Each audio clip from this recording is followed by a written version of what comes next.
اعوذ باللہ من الشیطان الرجیم بسم اللہ الرحمن الرحیم ان المسلمین والمسلمات والمؤمنین والمؤمنات والقانتین والقانتات والصادقین والصادقات والصابرین والصابرات والخاشعین والخاشعات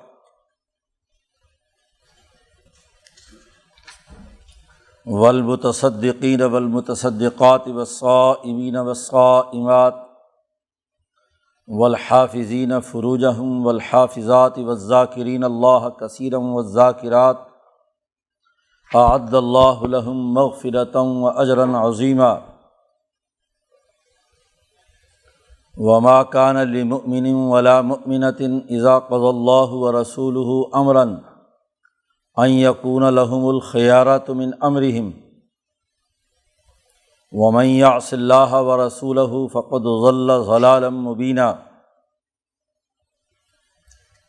وَإِذْ تَقُولُ لِلَّذِي أَنْعَمَ اللَّهُ عَلَيْهِ وَأَنْعَمْتَ عَلَيْهِ أَمْسِكْ عَلَيْكَ زَوْجَكَ وَاتَّقِ اللَّهَ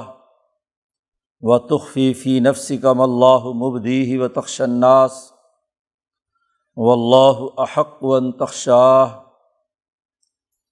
فَلَمَّا قَضَىٰ زَيْدٌ مِّنْهَا وَطَرًا زَوَّجْنَاكَهَا لِكَيْ لَا يَكُونَ عَلَى الْمُؤْمِنِينَ حَرَجٌ فِي أَزْوَاجِ أَدْعِيَائِهِمْ إِذَا قَضَوْا مِنْهُنَّ وَطَرًا وَكَانَ أَمْرُ اللَّهِ مَفْعُولًا مَا كَانَ عَلَى النَّبِيِّ مِنْ حَرَجٍ فِيمَا فَرَضَ اللَّهُ لَهُ سُنَّةَ اللَّهِ فِي الَّذِينَ خَلَوْا مِنْ قَبْلُ وَكَانَ أَمْرُ اللَّهِ قَدَرًا مَقْدُورًا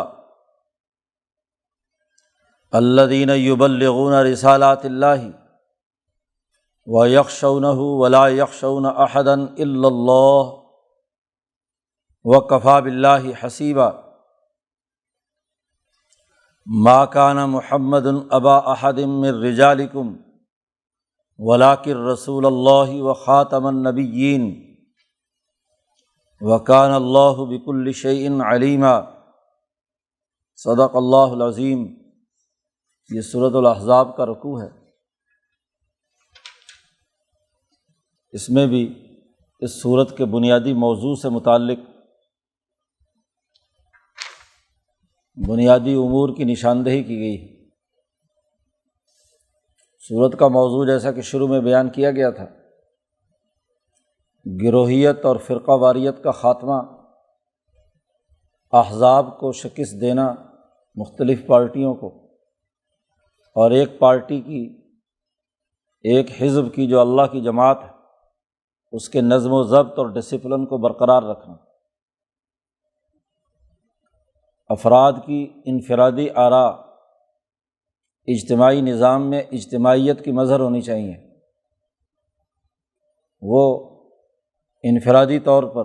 اپنی خواہشات کی اسیر نہ ہوں، خواہشات کو قربان کرنا اعلیٰ مقاصد اور نظریے کے لیے۔ گزشتہ رکوع میں ازواج مطہرات نے جو انفرادی طور پر مزید خرچے پانی کا مطالبہ کیا تھا، تو اس رکوع میں یہ بات واضح کر دی گئی تھی کہ ایسا کچھ نہیں ہوگا۔ نبی اکرم صلی اللہ علیہ وسلم سے جو نسبت اور تعلق حاصل ہے، تو جب حضور نے اپنے اختیار سے فقر و فاقہ قبول کیا ہوا ہے، تو تمہیں بھی یہی راستہ اختیار کرنا ہے۔ نبی کی رائے کے علی الرغم تمہیں دنیا کی زندگی اور اس کی زیب و زینت کی طرف متوجہ نہیں ہونا ہے۔ ڈسپلن کا تقاضا ہے کہ جو اس پارٹی کے سربراہ ہیں، رہنما ہیں، ان کے نقش قدم پر چلیں، انہیں اسوہ حسنہ کے طور پر اپنا معیار بنائیں اور اس کے مطابق زندگی بسر کریں۔ یہاں اس رکوع میں اسی حوالے سے چند اور مزید امور واضح کیے گئے ہیں۔ سب سے پہلے تو یہ کہ بعض ازواج مطہرات نے یہ بات کی تھی کہ کتاب مقدس قرآن حکیم میں مردوں کو مخاطب کیا جاتا ہے، تو ہم عورتوں کا کوئی تذکرہ نہیں ہوتا۔ جب یہ بات ہوئی تو پچھلے رکوع میں ازواج مطہرات سے متعلق براہ راست بات چیت ہے۔ پھر کچھ عام عورتوں نے بھی یہ بات کہی، حضرت ام سلیم کی قیادت میں جو انس بن مالک کی والدہ ہیں، تو انہوں نے بھی یہ بات کہی کہ عورتوں کا براہ راست کوئی تذکرہ نہیں ہوتا۔ اس پر یہ آیت مبارکہ جو اس رکوع کے شروع میں ہے نازل ہوئی، یہ ازواج مطہرات پر جو گفتگو چل رہی تھی اسی بات کا تتمہ ہے یہ آیت۔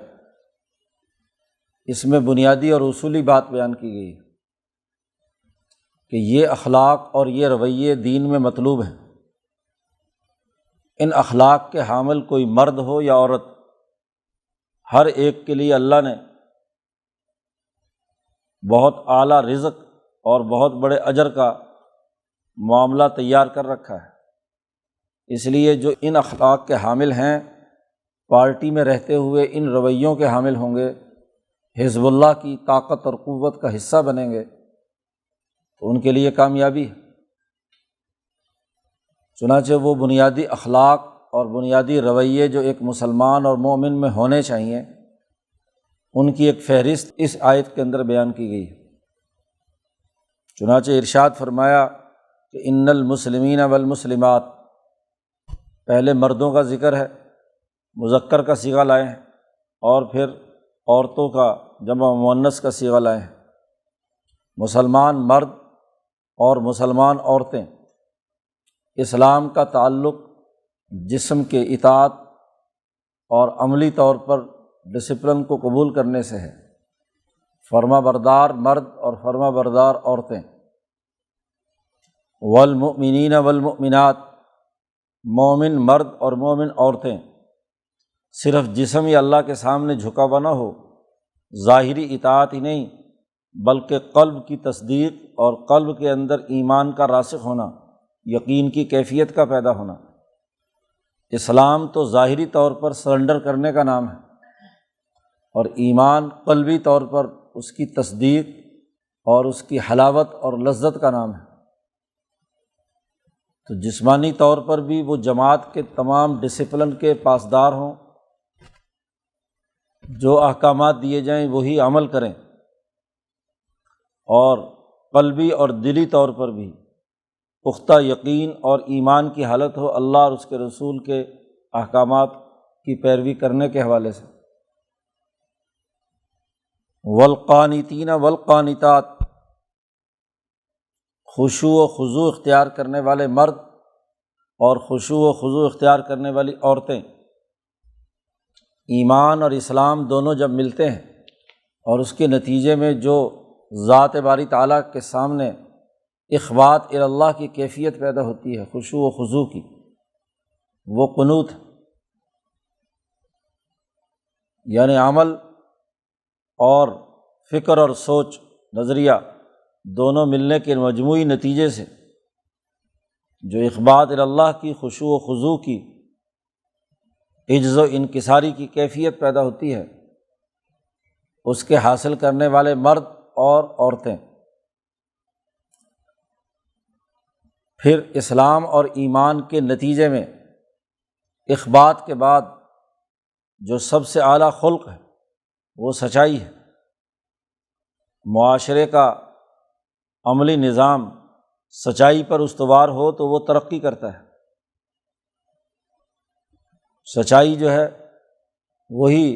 تمام معاملات کی بنیاد ہے، کیونکہ انسانی سماج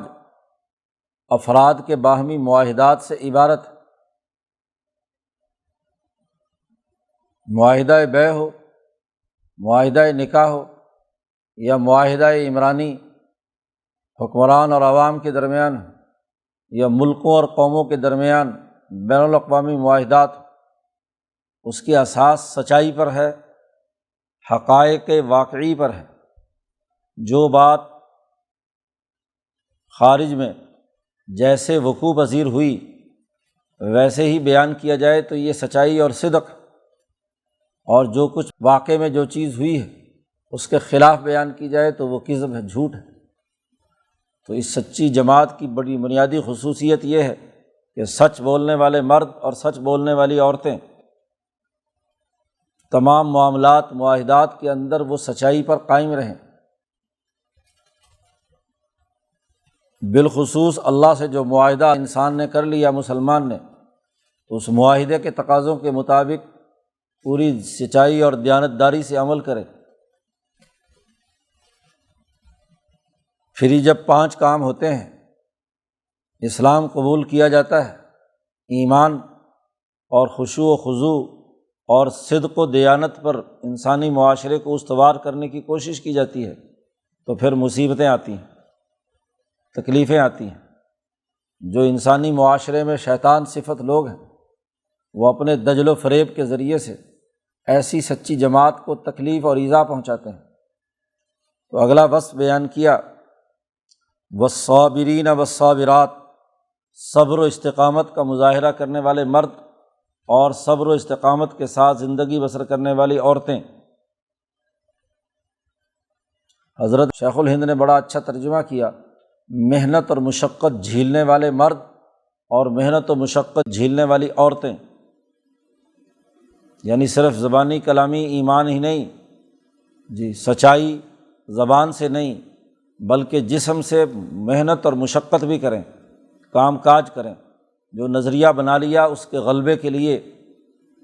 اپنی توانائی، اپنی طاقت اور قوت کا استعمال کریں، اور اس راستے میں تکلیفیں آئیں تو استقامت سے ڈٹے رہیں اپنے نظریے اور فکر پر۔ تو صبر کرنے والے مرد اور صبر کرنے والی عورتیں۔ والخاشعین والخاشعات، خشوع اختیار کرنے والے مرد اور خشوع اختیار کرنے والی عورتیں، اس کا تعلق سوسائٹی کے مجموعی قومی اور ملکی نظم و نسق کے ساتھ ہے۔ پہلے وہ اخبات اللہ قنوت اللہ کے سامنے ہے، اور یہ خشوع جو خاشعات کی بات کی ہے، یہ ملکی قومی نظام میں جو سربراہ ہیں، لیڈر ہے، خاص طور پر رسول اللہ صلی اللہ علیہ وسلم نے جو احکامات دیے ہیں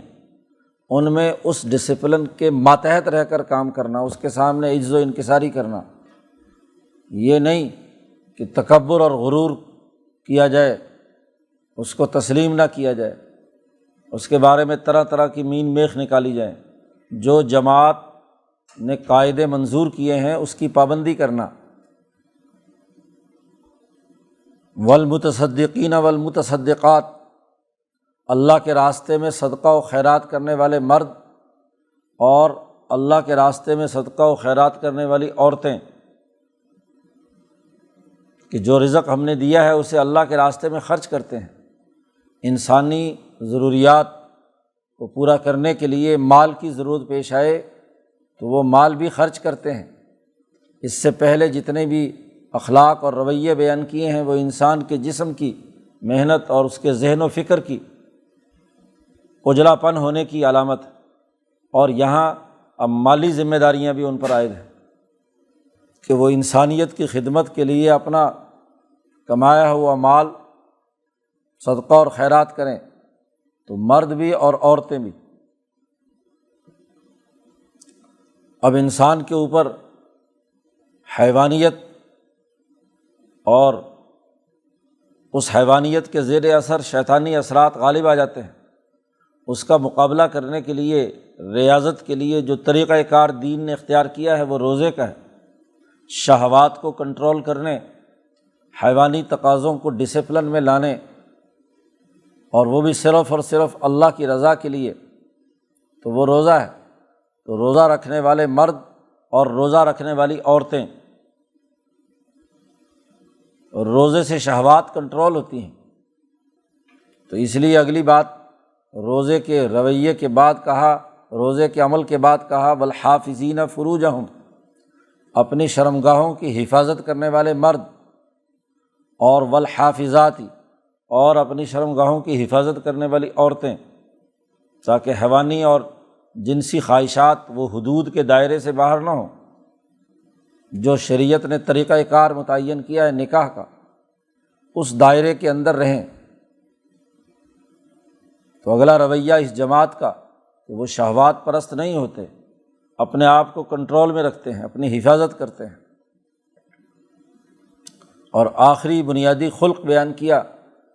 کہ والذاکرین اللہ کثیرا والذاکرات، کثرت سے اللہ کا ذکر کرنے والے مرد اور کثرت سے اللہ کا ذکر کرنے والی عورتیں۔ اب ان تمام بنیادی اخلاق میں مرد اور عورت میں کوئی فرق نہیں ہے، ہر ایک کو یہ تمام رویے اختیار کرنے ہیں، اس ڈسپلن کے حامل ہیں۔ تو صنفی تفریق کا کوئی تصور دین میں نہیں ہے، مرد اور عورت کی تقسیم کا کوئی تصور نہیں ہے، کیونکہ اس صورت میں پارٹی کی وحدت اور اجتماعیت قائم کرنے سے متعلق امور آ رہے ہیں۔ تو جیسے ریاست مدینہ میں رہنے والے کافر اور منافق اور مومنین سیاسی اعتبار سے ذمہ دار تھے کہ وہ معاہدے کی پاسداری کر کے دشمن کا مقابلہ کرتے، کوئی فرق نہیں تھا دونوں میں، لیکن اس کے باوجود جن لوگوں نے غداری کی ان کو قرار واقعی سزا دے کر واضح کر دیا کہ ریاست میں رہنا ہے تو ریاست کے تحفظ کے لیے تمہیں کردار بھی ادا کرنا ہوگا، معاہدات کی پاسداری کرنی ہوگی، ورنہ تو مدینہ سے نکل جاؤ۔ تو وہاں ڈسپلن قائم کیا۔ ایسے ہی ابھی لوگوں کے پاس مکمل فراخی نہیں ہوئی اور ازواج مطہرات مطالبہ کر رہی ہیں مزید خرچے پانی کا، تو وہاں بھی صاف کہہ دیا کہ اگر تمہیں دنیا کی زندگی چاہیے تو کپڑے لو اور اپنے گھر جاؤ۔ ڈسپلن کا تقاضا یہ ہے کہ نبی جیسے رہیں ویسے رہنا ہوگا تمہیں۔ ایسے ہی صنفی افتراق و انتشار کی جو کیفیت مرد اور عورت میں تھی اس کا کوئی تصور اس پارٹی میں نہیں ہے۔ یہاں تو وہ اخلاق اور رویے مطلوب ہیں جو یہاں بیان کیے گئے ہیں، مرد اور عورت کو دونوں کو یکساں طور پر یہ اخلاق اور رویے اپنانے ہیں۔ جو مرد اور عورتیں ان اخلاق کے حامل ہوں گی تو اللہ نے شروع میں کہا انا بے شک ہم نے ان تمام کے لیے اعد اللہ لہم مغفرۃ و اجرا عظیما، اللہ نے ان تمام کے لیے مغفرت کا فیصلہ کیا ہے، ان کے گناہ معاف کر دیے جائیں گے۔ کوئی لغزشیں کوتاہیاں چھوٹی موٹی ہوتی ہیں تو اگر یہ اخلاق موجود ہیں، کثرت سے ذکر کرنا، اپنی شرمگاہوں کی حفاظت کرنا، روزہ رکھنا، اسی طریقے سے صدقہ و خیرات کرنا، خشوع و خضوع اختیار کرنا، صبر و استقامت، سچائی، قنوت، ایمان، اسلام، یہ تمام رویے جو ہیں جن میں پائے جاتے ہیں، ہم نے ان کے لیے مغفرت کا فیصلہ کر لیا ہے، اور وَأَجْرًا عَظِيمًا، اور بہت بڑے اجر کا بھی فیصلہ ہو چکا ہے۔ اللہ نے ان کے لیے سب چیزیں تیار کر رکھی ہیں۔ یہ اصولی گفتگو کرنے کے بعد پھر ایک خاص معاملے سے متعلق آیات نازل ہوئیں، اور وہ قانون عمومی طور پر ہے۔ اگلی آیت تب نازل ہوئی کہ جب رسول اللہ صلی اللہ علیہ وسلم نے ایک فیصلہ کیا، لیکن اس فیصلے کے دونوں فریق حضور کی بات ماننے کے لیے تیار نہیں تھے۔ معاملہ یہ تھا کہ امیمہ ابن عبد المطلب جو حضور اقدس صلی اللہ علیہ وسلم کی سگی پھوپھی ہیں، ان کی بیٹی ہیں زینب، اب قریشی اور قریشیوں میں بھی بڑے سردار کی بیٹی ہے، اور قریشی اپنے آپ کو باقی نسلوں سے زیادہ سپیریئر سمجھتے تھے۔ دوسری طرف حضور صلی اللہ علیہ وسلم کے آزاد کردہ غلام ہیں زید ابن حارثہ، یہ اصل میں عرب کے کسی شریف خاندان سے تھے، عربی النسل ہیں، آزاد تھے۔ تو یہ چھوٹے سے بچے تھے کہ جب کچھ لوگ ان کو ان کے علاقے سے اغوا کر کے مکہ لے آئے اور مکہ کے بازار میں فروخت کر کے چلتے بنے، وہاں حضرت خدیجہ رضی اللہ تعالیٰ عنہ نے انہیں خرید لیا غلام کی حیثیت سے، اور حضور اقدس صلی اللہ علیہ وسلم کی خدمت پر مامور کر دیا۔ کچھ دنوں ایسا ہی رہا، پھر حضرت خدیجہ نے حضور اقدس صلی اللہ علیہ وسلم کو ہبہ کر دیا، مالک بنا دیا کہ یہ آپ ہی اس کے مالک ہیں۔ حضرت خدیجہ تاجر تھیں، تجارت کے ایک سفر میں یہ مال لے کر شام کی طرف جاتے تھے، تو راستے میں ایک دفعہ آتے ہوئے انہیں بچپن بھی کوئی یاد تازہ ہوئی، تو یہ اپنا جو راستے میں ان کا اپنا علاقہ تھا، شہر، گاؤں تھا، وہاں پہنچ گئے تو وہاں پتہ چلا کہ یہ تو ان کو تو غلام بنا رکھا ہے۔ خیر یہ واپس آئے تو ان کے والد اور چچا وغیرہ حضور صلی اللہ علیہ وسلم کے پاس آئے کہ آپ معاوضہ لے لیں اور اسے آزاد کر کے ہمارے حوالے کر دیں۔ حضور نے فرمایا مجھے معاوضے کی ضرورت نہیں، اگر یہ تمہارے ساتھ جاتا ہے تو میں نے اسے فارغ کر دیا، لے جاؤ، جا سکتا ہے تو چلا جائے، پیسے ویسے نہیں مجھے چاہیے، ویسے بھی آزاد ہے اصل میں تو میں نے تو غلام سمجھ کر تو نہیں اس کو رکھا ہوا۔ حضور نے بچوں کی طرح اس کو پالا اور وہی تمام سلوک کیا۔ اب ماں باپ زید پر تقاضا کرتے ہیں کہ چلو جی جن کے آپ غلام ہو انہوں نے تو آزاد کر دیا،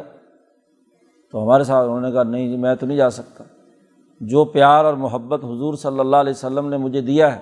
تو میرے ماں باپ بھی نہیں دے سکتے۔ تو یہ اپنی پھر آزاد مرضی سے حضور کے پاس رہے تو حضور نے انہیں اپنا متبنہ بنا لیا، آزاد کرنے کے بعد اپنا بیٹا بنا لیا، اور عرب کے دستور کے مطابق ان کی شہرت زید بن محمد کے نام سے ہوئی، لے پالک تھے۔ اب اسی زمانے میں یہ آیات جب نازل ہوئیں پیچھے اسی صورت کے شروع میں کہ ایک آدمی کے دو باپ نہیں ہو سکتے، ادعوہم لآبائہم هو اقسط عند اللہ، ان کو ان کے باپ کے نام سے پکارو، یہی عدل و انصاف کے سب سے قریب تر ہے۔ تو پھر ان کے باپ کا نام ساتھ لگا زید بن حارثہ۔ تو ظاہر ہے کہ حضور کی ایک نسبت ظاہری طور پر ان کے نام سے کٹ گئی، تو ان کو کچھ دل پہ اثر تھا کہ بھئی یہ پہلے مجھے زید بن محمد کا اعزاز حاصل تھا اور اب مجھے زید بن حارثہ کہتے ہیں۔ تو حضور کا خیال یہ ہوا کہ اس کی تشفی اور تسلی کے لیے اس کا شادی وادی کر دینی چاہیے۔ تو زینب سے کہا اپنی پھوپھی زاد بہن سے کہ تم اس سے شادی کر لو، لیکن زید کے ماتھے پر غلامی کا ایک ٹیکہ لگ چکا تھا کہ ان کو غلام بنایا گیا تھا، غلام رہے وہ، اور قریش کی سردار کی بیٹی جو نسلی تفاخر کی ایک بہت بڑی علامت تھی، تو انہوں نے بڑے اس سے انکار کر دیا کہ بھئی میں تو اس سے شادی نہیں کرتی، ہے تو غلام رہا ہے۔ اور زید نے بھی انکار کر دیا کہ یہ بڑا خاندان ہے تو میری اس کے ساتھ نبھاؤ بڑا مشکل ہوگا، تو اس لیے میں یہ شادی نہیں کرتا۔ اب دونوں انکار ہیں، حضور دباؤ ڈال رہے ہیں کہ تم دونوں شادی کرو، اور وہ دونوں انکار کر رہے ہیں۔ اس پر یہ آیت مبارکہ نازل ہوئی کہ وما کان لمؤمن ولا مؤمنۃ، رسول اللہ صلی اللہ علیہ وسلم اسوہ حسنہ ہے، رہنما ہے۔ تو یہاں افراد کے انفرادی اختیارات سلب کر لیے گئے، کہا کسی مسلمان مرد اور کسی مسلمان عورت کے لیے یہ قطعی جائز نہیں ہے کہ جب اللہ اور اس کا رسول کسی کام کا فیصلہ کر لیں، اذا قضى اللہ ورسولہ امرا، اللہ اور اس کا رسول کوئی قضا جاری کر دے، جو حکم جاری کر دے، پارٹی کا سربراہ جو احکامات دے دے، تو کسی مسلمان مرد اور مسلمان عورت کے لیے یہ جائز نہیں ہے کہ ان یکون لہم الخیارۃ من امرہم، کہ وہ اپنے معاملات میں اپنا ذاتی اختیار استعمال کریں۔ رسول اللہ صلی اللہ علیہ وسلم اللہ اور اس کے رسول کے فیصلے کے بعد کسی مسلمان مرد اور عورت کو اپنے اختیارات استعمال کرنے کا کوئی حق نہیں ہے۔ ان یکون لہم الخیارۃ من امرہم، ان کے اختیارات سلب ہو گئے کیونکہ وہ ایک پارٹی کا حصہ ہیں، ایک جماعت کا حصہ ہیں، رسول اللہ اس کے سربراہ ہیں۔ تو رسول اللہ صلی اللہ علیہ وسلم نے جو حکم دیا ہے اس حکم میں کوئی مرد اور عورت اپنی ذاتی رائے کا دخل نہیں دے سکتے۔ اور پھر اسی پر بس نہیں کیا بلکہ فرمایا ومن یعص اللہ ورسولہ، جو اپنے اختیارات استعمال کر کے اللہ اور اس کے رسول کی نافرمانی کرے گا تو فقد ضل ضلالا مبینا، تو وہ واضح گمراہی میں ہے۔ اس نے ڈسپلن توڑا، اس نے پارٹی کی اجتماعیت کو توڑا، اس نے حضور صلی اللہ علیہ وسلم کو اپنا اسوہ حسنہ اور معیار نہیں بنایا۔ جب یہ آیت مبارکہ نازل ہوئی تو زینب نے بھی سرنڈر کر دیا کہ ٹھیک ہے میں تیار ہوں، اور زید نے بھی کہا کہ ٹھیک ہے شادی ہو جائے۔ اب زینب کی شادی حضرت زید سے ہو گئی اللہ کے اس فیصلے کی بنیاد پر۔ اصل میں تو اس کے پیچھے اور بات کار فرما تھی اس لیے یہ دونوں کی رضامندی کے بغیر یہ شادی اللہ نے فیصلہ کیا اور شادی ہوئی، لیکن جیسا کہ اندازہ تھا کہ معاملات جو ہیں ان کے زیادہ دن اچھے نہیں گزرے۔ اب بیوی زیادہ طاقتور خاندان سے ہو، اس کے رویے، اس کے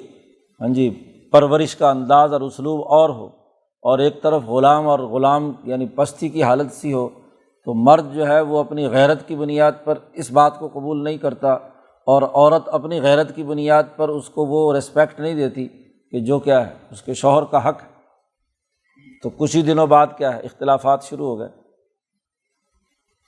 زید آ کر حضور کے سامنے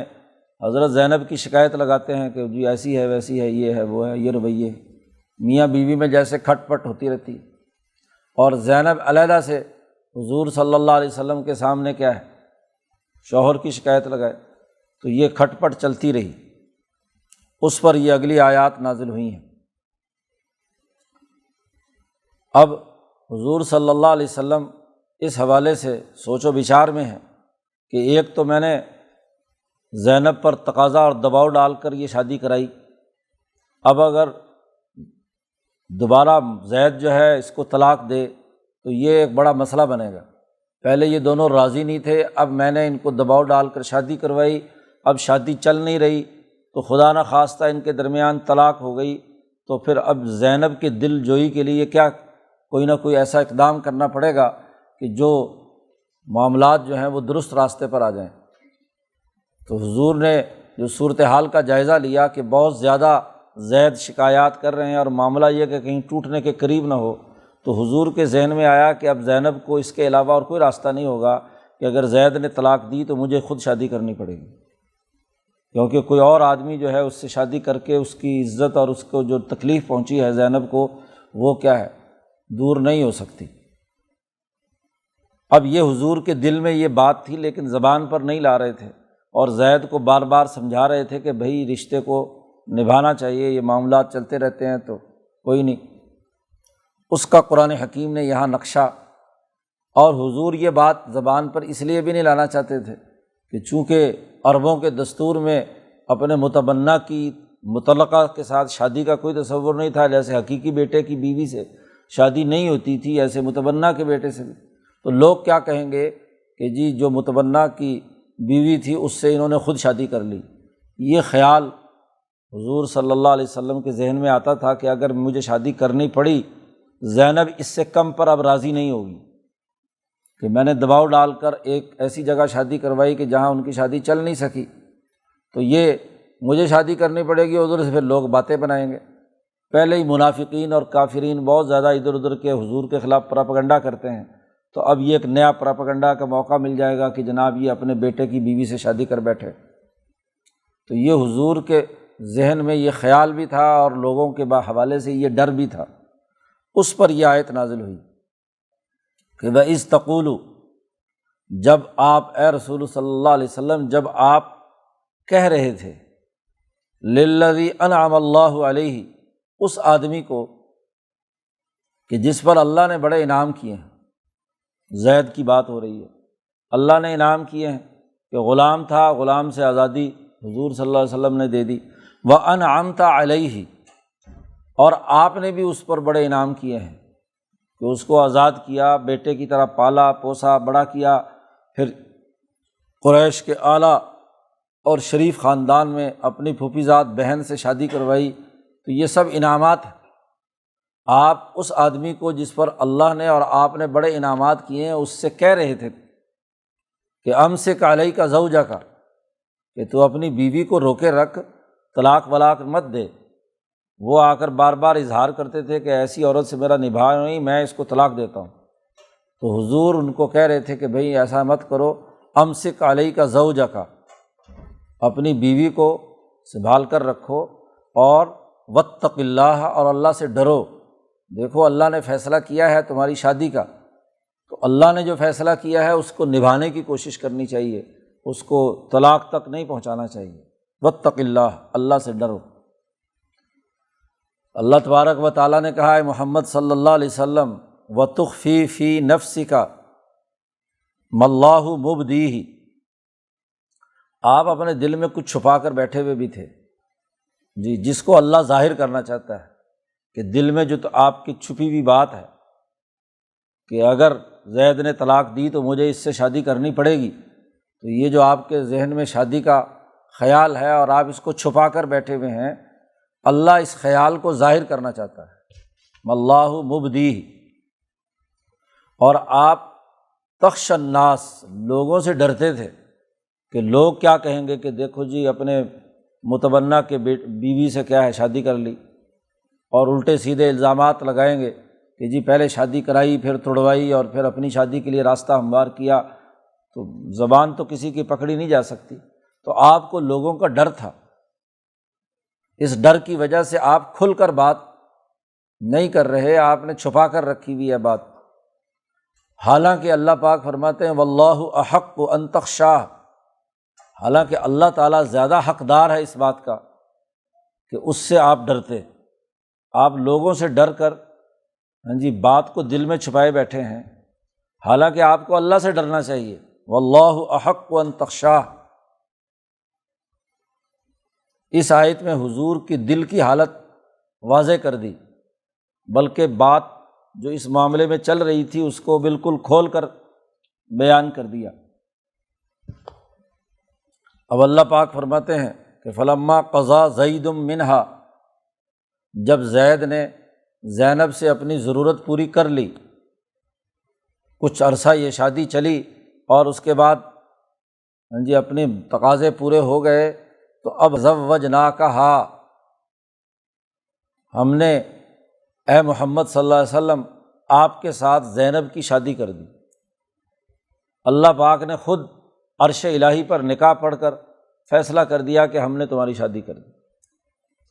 اب اس میں حضرت زینب بڑے فخر سے کہا کرتی تھی باقی ازواج مطہرات سے کہ تمہاری شادی تو زمین پر ہوئی ہے اور میری شادی عرش پہ ہوئی ہے، اللہ نے کرائی ہے، اللہ نے نکاح پڑھایا ہے، زوجناکہا۔ تو ہم نے اب زینب کے دل کو مطمئن کرنے کے لیے ضروری تھا کہ ان کی شادی حضور صلی اللہ علیہ وسلم سے کی جائے، اور دوسری طرف زید کے دل پر بھی چوٹ تھی کہ ظاہرہ کہ شادی ہوئی اور وہ ویسے شریف خاندان کے تھے، اب بیوی ان کا تماشا بنائے رکھے اور ان کے ساتھ اس طرح کا سلوک کرے، تو اس کی وجہ سے بھی کیا ہے زید کے دل پر اثر تھا۔ تو اللہ پاک نے زید کو تو یہ عزت دی کہ واحد صحابی ہیں جن کا قرآن حکیم نے نام لے کر تذکرہ کیا ہے، حتیٰ کہ ابو بکر صدیق کا بھی نام نہیں لیا، نہ عمر فاروق کا، صرف ایک ہی صحابی ہیں۔ انبیاء کے نام تو ہیں لیکن صحابہ میں سے ایک صحابی زید ہیں جن کا نام براہ راست قرآن پاک نے حصہ بنا دیا۔ تو زید اس پر فخر کرتے تھے کہ اللہ نے میرا نام قرآن کا حصہ بنا دیا۔ تو زید کو اس طریقے سے عزت دی، تو اللہ پاک نے کہا قضا زید منہا وطرن، جب اپنی غرض پوری کر لی زید نے اس خاتون سے زینب سے، تو ہم نے زوجناکہا، یعنی طلاق دے دی، تو ہم نے اس کی شادی اے محمد صلی اللہ علیہ وسلم آپ کے ساتھ کر دی۔ اور یہ کیوں کر دی، اس کی علت اور سبب بھی بیان کیا۔ یہ شادی ہم نے اس لیے کی ہے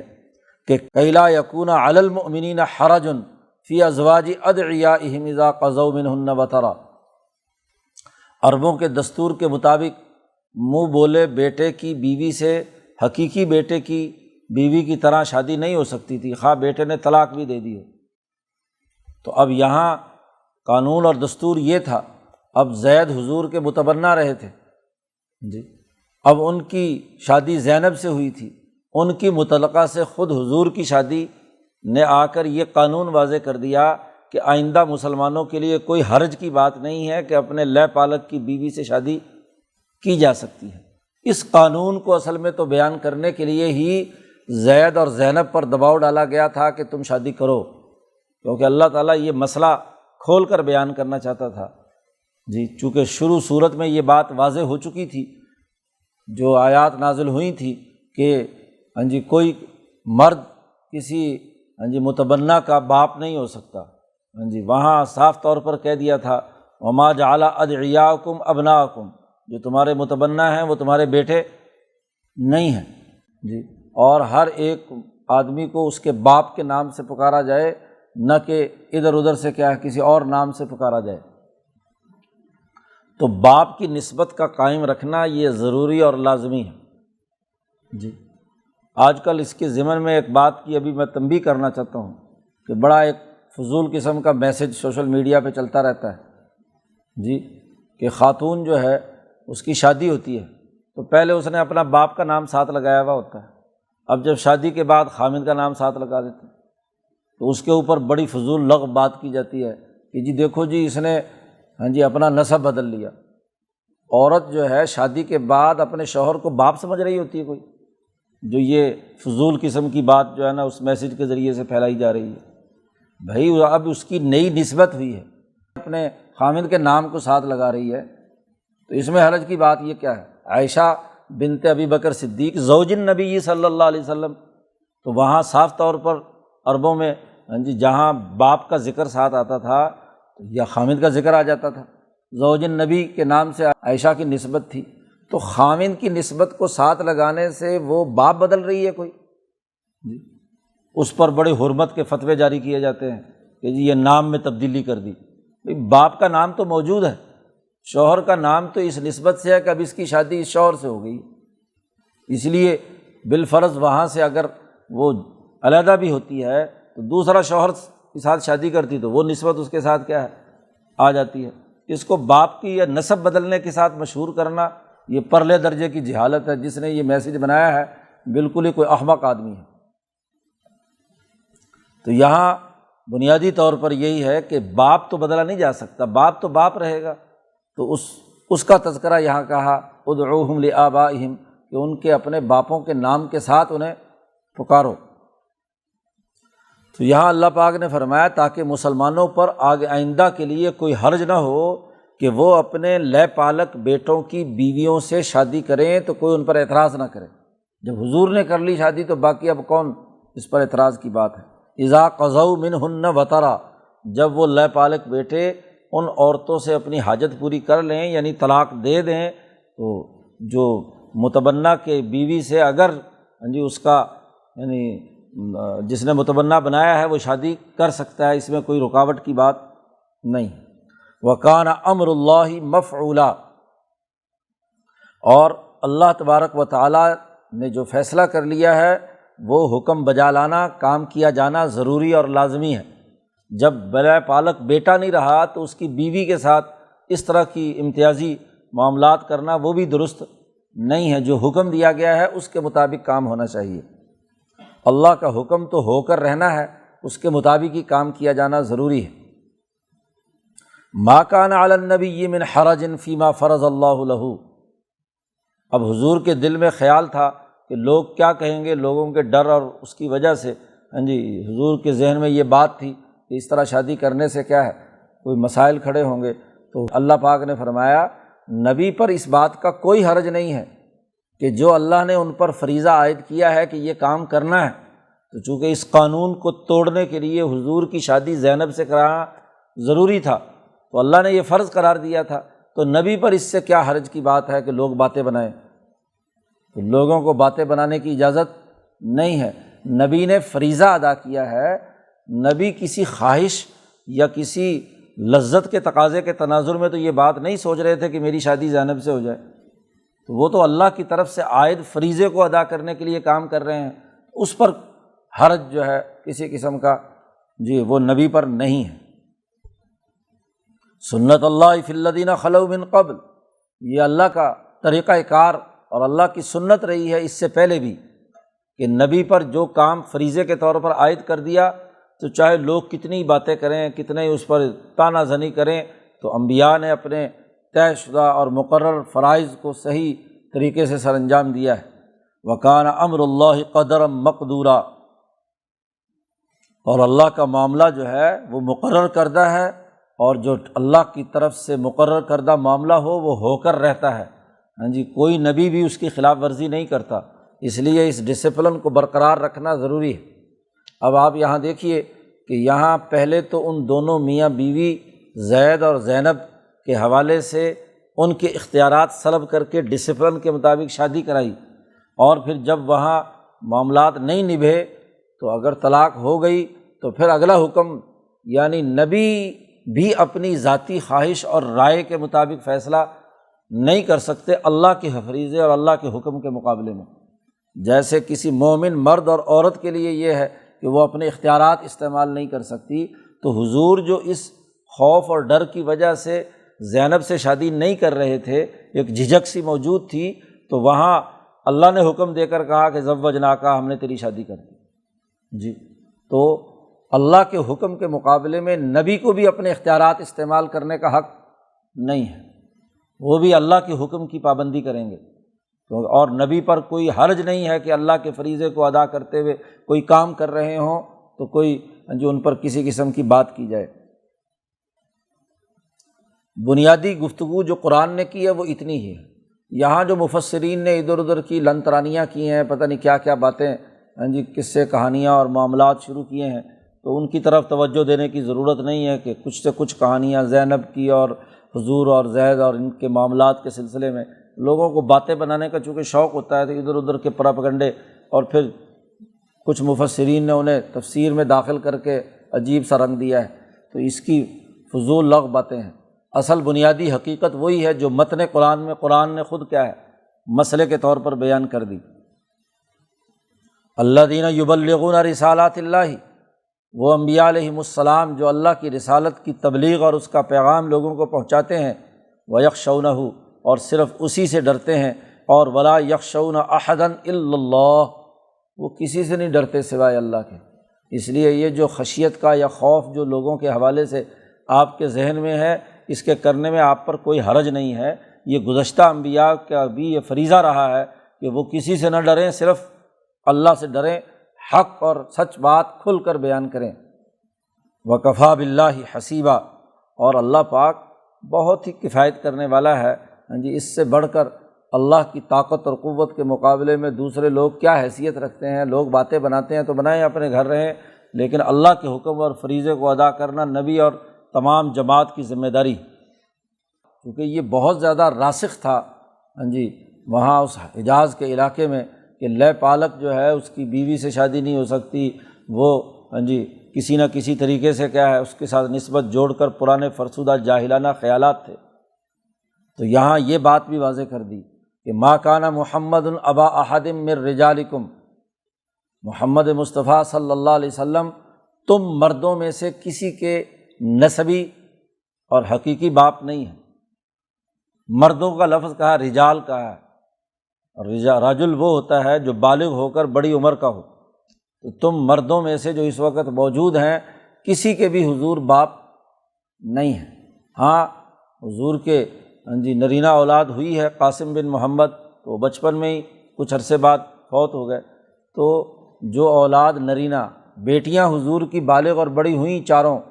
اور ان کی شادیاں ہوئیں، تو وہ تو معاملہ الگ ہے، اس لیے رجل کہا ہے۔ یہ نہیں کہا کہ تم میں سے کسی کے بھی باپ نہیں ہیں، تو وہ 4 بیٹیاں تو حضور کی ہیں جن کی شادیاں ہوئیں، لیکن مردوں میں سے تمہارے میں سے کسی کے باپ حضور نہیں ہے۔ تو زید کے بارے میں یہ تصور کہ وہ حضور کے بیٹے بن گئے اور حضور باپ ہیں ان کے، تو اس کی پورے طریقے سے نفی کر دی کہ محمد صلی اللہ علیہ وسلم تم مردوں میں سے کسی کے بھی باپ نہیں۔ نبی کی حیثیت کیا ہے؟ ولاکن رسول اللہ، آپ اللہ کے رسول ہیں، اللہ کے پیغمبر ہیں، اللہ کا پیغام لانے والے ہیں، اللہ کے احکامات کو دنیا میں نافذ کرنے والے ہیں۔ ایک خصوصیت تو آپ کی یہ ہے کہ رسول اللہ ہے، اللہ کے احکامات کے نفاذ کے لیے جد و جہد اور کوشش کرنے والے ہیں۔ اور دوسری خصوصیت یہ بیان فرمائی کہ وہ خاتم النبیین، نبیوں کو ختم کرنے والے، مہر لگانے والے ہیں۔ نبیوں کا معاملہ نبوت کا جو سلسلہ چل رہا تھا، اس کا جب اختتام ہوا تو جب بھی کسی شعبے کا اور کسی تحریر کا اختتام ہوتا ہے تو آخر میں کیا ہے؟ مہر لگائی جاتی ہے کہ اس مہر کے بعد اب آئندہ کوئی بھی نبی اس فہرست میں اس کے علاوہ داخل نہیں ہے۔ تو نبیوں کے مہر لگانے والے ہیں، قصر نبوت مکمل ہو گیا۔ حضور صلی اللہ علیہ وسلم نے فرمایا کہ نبوت کا ایک بہت شاندار اور عمدہ محل ہے، اور انبیاء علیہم السلام نے اپنی اپنی ذمہ داریاں پوری کر کے اس محل کو کیا ہے مکمل طور پر بنایا۔ ایک اینٹ کی کمی تھی، اور وہ اینٹ میں ہوں، میں نے آ کر وہ قصر نبوت مکمل کر دیا، اور جب کوئی چیز مکمل ہو جائے تو اس میں سے کوئی چیز نہ کم کی جا سکتی ہے اور نہ اس پر کسی بھی قسم کا کوئی اضافہ کیا جا سکتا ہے۔ اس لیے مسئلہ ختم نبوت بالکل واضح ہے۔ خود حضور نے فرمایا انا خاتم النبیین لا نبی بعدی، میرے بعد کوئی نبی نہیں آئے گا، میں نبوت کے معاملے کو، اس قصر کو مکمل کرنے والا ہوں۔ تو ختم نبوت کا بنیادی عقیدہ وہ اسی آیت سے ثابت ہے کہ رسول اللہ بھی ہیں اور خاتم النبیین بھی ہیں۔ جو آدمی اس آیت کا انکار کرتا ہے وہ دراصل کافر ہے، یا حضور کے بعد کسی بھی طرح کی نبوت کا کوئی بھی ڈھکوسلا چلانا چاہتا ہے، ذلی بروزی فلانا ڈھمکانا، طرح طرح کی لایعنی لغویات، تو اس کا کوئی تعلق نہیں ہے، وہ نبوت کا کوئی معاملہ نہیں ہے۔ البتہ ولایت، وہ صدیقیت اور فاروقیت یہ بعد میں جاری رہی ہے، اور محدثیت وہ صحابہ میں سے حضور نے حضرت عمر کے بارے میں کہا کہ ہر امت کا ایک محدث ہے، تو ان میں کیا ہے؟ حضرت عمر فاروق ہیں۔ صدیقیت کا مقام ہے، ولایت کے باقی مقامات ہیں، وہ ہو سکتے ہیں، لیکن منصب نبوت کہ اس کو ایسی اتھارٹی حاصل ہو کہ وہ کسی شریعت کے کسی حکم کے اندر کسی قسم کا کوئی تغیر و تبدل کر سکے، یہ دروازہ بند ہو چکا ہے۔ البتہ اس کے نفاذ کے لیے حکمت عملی بنانا، اس کے غالب کرنے کی جد و جہد اور کوشش کرنا، وہ اولیاء اللہ ہیں جن کو لا خوف علیہم ولا ہم یحزنون، ان پر الہام بھی ہوتا ہے، القاء بھی ہوتا ہے، ان کی رہنمائی بھی کی جاتی ہے وغیرہ وغیرہ، لیکن وہ نبی نہیں ہے۔ نبوت کا منصب ختم ہو چکا۔ ولایت جس کے ذریعے سے اللہ تبارک و تعالیٰ کے احکامات پر عمل کرنے کی صلاحیت اور استعداد پیدا ہوتی ہے، تو وہ صلاحیت اور استعداد تو بے شمار لوگوں میں ہو سکتی ہے، لیکن اس ولایت کے بعد اس ولی کو نبوت کا منصب عطا ہونا، یہ معاملہ صرف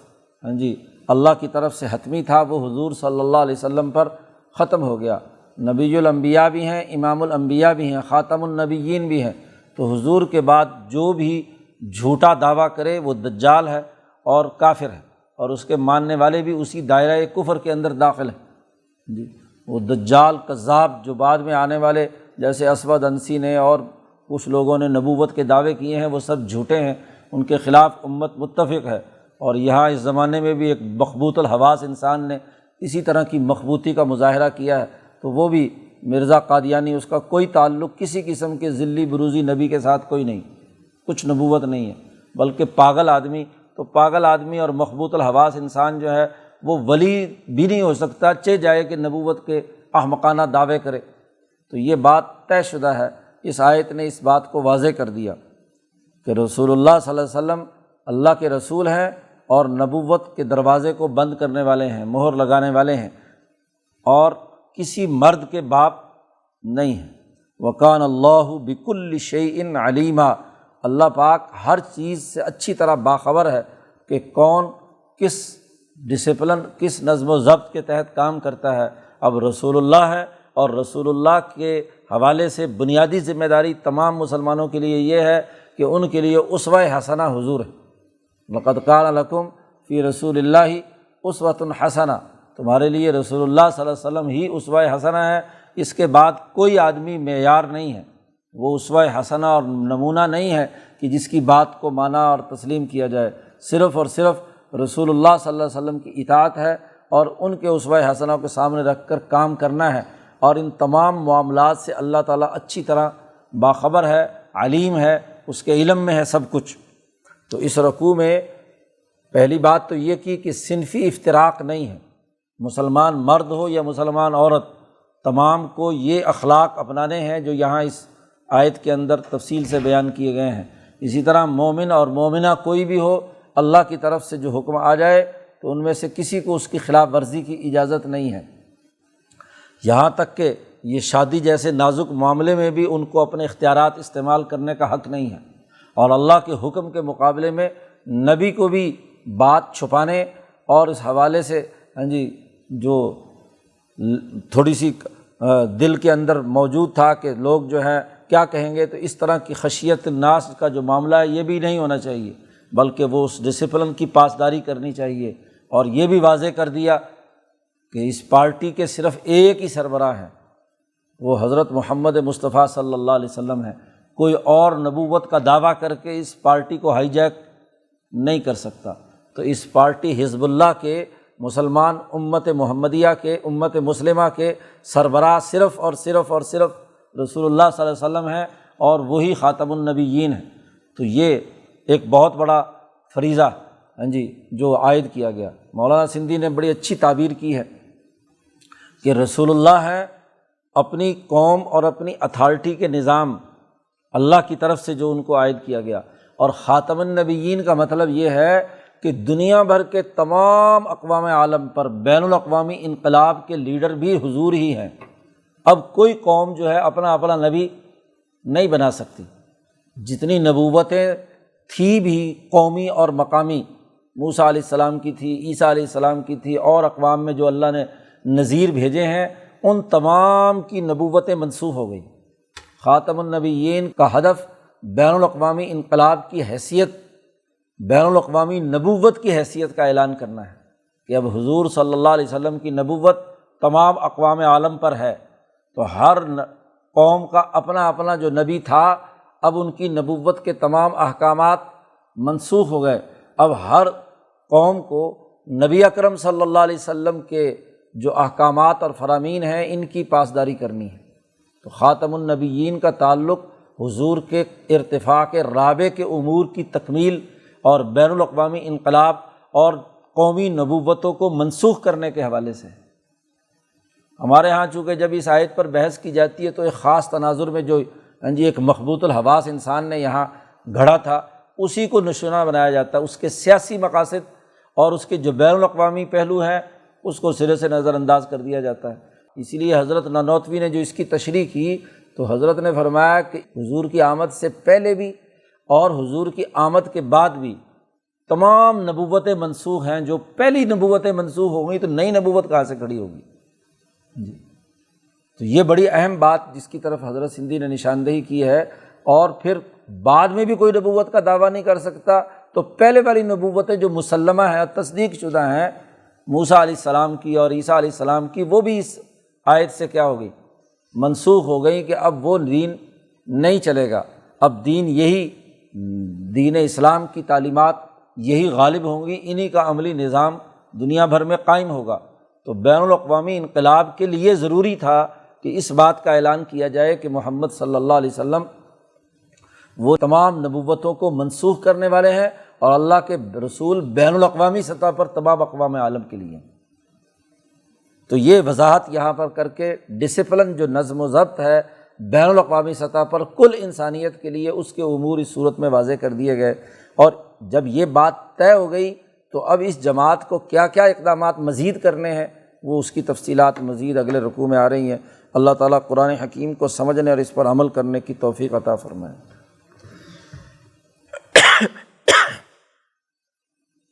اللہ